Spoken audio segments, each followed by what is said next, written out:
अत्याचारी भोंदू बाबाजाला गजाआड. शिरपूर शहर पोलिसांनी आवडल्या भोंदू बाबाच्या मुसक्या. प्रत्येक गुन्हा करणाऱ्या गुन्हेगाराला असे वाटते की आपण खूप हुशार आहोत आणि या गुन्ह्यात आपण कुठेही अडकणार नाही. मात्र गुन्हेगार कितीही चालाक असला तरी तो पोलिसांच्या तावडीतून सुटू शकत नाही.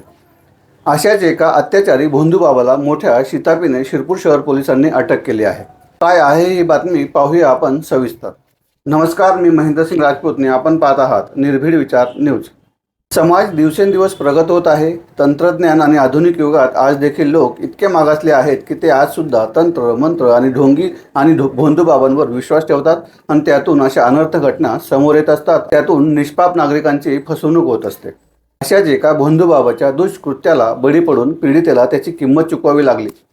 मात्र आता पोलिसांनी त्याला अटक केली आहे. इलाज करण्याचे आमिष दाखवत भोंदू बाबा पीडितेला खोलीत घेऊन गेला. लाईट बंद केला. पीडितेच्या डोक्यावर रुमाल टाकला. डोक्यावर लिंबू कापून तोंडासमोर पांढरी पावडर उडवली आणि पीडितेवर अत्याचार केला. या घटनेनंतर हा अत्याचारी बाबा फरार होता. त्याच्या शिरपूर शहर पोलीस स्टेशनच्या अधिकाऱ्यांकडून शोध घेणे सुरू होते. अखेर पोलिसांनी या बाबाच्या मुसक्या आवडल्या आहेत. या प्रकरणातील पीडितेला भूतांचे स्वप्न आणि चक्कर येणे, डोकेदुखीचा त्रास होणे अशा प्रकारचा त्रास होत होता. या त्रासापासून तिचे कुटुंब देखील त्रस्त होते. पीडितेला या त्रासापासून मुक्तता मिळावी यासाठी कुटुंब हतबल झाले होते. मात्र त्यांनी या उपचारासाठी डॉक्टरकडे न जाता भोंदू बाबाची निवड केली. या पीडितेच्या आजोबांनी पीडितेच्या आईला फोन करून एका बाबाची माहिती दिली. जडीबुटी देऊन हा बाबा आजार बरा करतो असे त्यांनी सांगितले. त्यासाठी या बाबाने 5,000 रुपये ऑनलाईन ॲडव्हान्स देखील घेतले आणि दिनांक 9 रोजी पीडिता, तिची आई आणि त्याचा मोठा भाऊ याच्यासोबत त्यांनी बाबा असलेले ठिकाण गाठले. ज्यावेळेस हे कुटुंब आणि पीडिता तिथे पोहोचले त्यावेळी तेथे 40 ते 45 वयोगटातील 3 अनोळखी बाबा जडीबुटी देण्यासाठी आलेले होते. त्यातील एकाने पीडितेचा इलाज करतो, आपण सर्वजण बाहेरच्या खोलीत बसा, 1 ते 1.5 तास कोणीही आतल्या खोलीत येऊ नका असे सांगून पीडितेला आतल्या खोलीत नेत खोलीचा लाईट बंद केला. भोंदू बाबाने पीडितेच्या डोक्यावर रुमाल टाकून लिंबू कापले, तोंडासमोर पांढऱ्या रंगाची पावडर उडवली आणि पीडितेवर अत्याचार केला. पीडितेने आरडाओरड करत अत्याचारी बाबाकडून कशीबसी आपली सुटका करून घेतली. त्यानंतर तिने आईला आतल्या खोलीत बोलावले. त्यावेळेस ही पीडिता खूप घाबरली होती. घरी गेल्यानंतर पीडिताने आई आणि भाऊ यांना सर्व घडलेला संपूर्ण प्रकार सांगितला.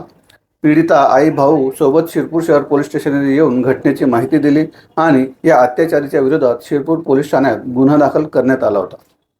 आता पोलिसांसमोर आव्हान होते ते या भोंदू बाबाचे शोध घेण्याचे. शहर पोलीस ठाण्यात हा तपास पोलीस उपनिरीक्षक सुरेश सोनवणे यांच्याकडे सोपविण्यात आला होता. या प्रकरणी संपूर्ण बारकाईने अभ्यास करत पोलीस निरीक्षक के पाटील यांच्या मार्गदर्शनाखाली या अत्याचारी बाबाच्या शोधात पोलीस फिरत होते. हा शोध सुरू असताना हा अत्याचारी बाबा जळगाव जिल्ह्यातील पाचोरा तालुक्यातील वाघुलखेडा येथील असून त्याचे नाव पिंटू उर्फ अर्जुन पंडित आहिरे, वय 42 असे असल्याचे समजले. संशयिताने सोबत मोबाईल ठेवला नसल्याने त्याचा शोध लावणे पोलिसांसाठी मोठे आव्हान होते. वेगवेगळ्या पद्धतीने त्याचा कसून शोध सुरू असताना मालेगाव जवळील चंदनपुरी येथील एका यात्रेमध्ये तो एका दुकानावर काम करत असल्याची गोपनीय माहिती पोलिसांना समजली. त्यावेळेस या यात्रेचा शोध घेण्यात आला. त्यावेळेस त्या यात्रेचा शेवटचा दिवस असल्याची माहिती देखील पोलिसांना प्राप्त झाली. यात्रा उत्सवाच्या शेवटच्या दिवशी त्याचा शोध लागला नाही तर तो हाती लागणार नाही याची देखील भीती पोलिसांना वाटत होती. मात्र शहर पोलीस ठाण्याचे पोलीस निरीक्षक के पाटील यांच्या मार्गदर्शनाखाली तात्काळ एक पथक या यात्रेसाठी रवाना करून संशयिताचा शोध घेण्याबाबत आदेशित करण्यात आले. त्यावेळी प्रत्येक दुकानावर त्याचा कसून शोध सुरू असताना एका दुकानातून पोलिसांनी मोठ्या शिताफीने संशयित अत्याचारी बाबा पिंटू उर्फ अर्जुन पंडित आहिरे याला ताब्यात घेतले. यात्रेसारख्या गजबजलेल्या गर्दीच्या ठिकाणाहून त्याच्या मुसक्या आवळून त्याला ताब्यात घेत शिरपूर पोलीस स्टेशन येथे आणण्यात आले. या संपूर्ण तपास कार्यात पोलीस निरीक्षक के पाटील यांच्या मार्गदर्शनाखाली पोलीस उपनिरीक्षक सुरेश सोनवणे, पोलीस कॉन्स्टेबल सोमा ठाकरे, गोपाल माळी यांनी परिश्रम घेतले आणि या भोंदू आणि अत्याचारी बाबाला ताब्यात घेतले. असे अनेक भोंदू बाबा आहेत जे समाजात उघड माताने फिरत आहेत, मात्र ते अद्याप पोलिसांच्या रडारवर आले नाही अथवा भीतीपोटी त्यांच्याबाबत कोणी तक्रार दाखल केलेली नाही. मात्र आम्ही नागरिकांना आवाहन करतो की आपण तंत्र मंत्र अंधश्रद्धा यावर विश्वास न ठेवता जर तुम्हाला काही शारीरिक अडचण असेल तर आपण डॉक्टरांचा सल्ला घ्या. अशा भोंदू बाबांच्या आहारी जाऊ नका, अन्यथा तुम्हाला त्याच्या जीवानीची किंमत मोजावी लागू शकते. तेव्हा सावध राहा आणि जागृत राहा. आपणास आमची बातमी आवडली असेल तर लाईक करा, शेअर करा आणि सबस्क्राईब करा. धन्यवाद.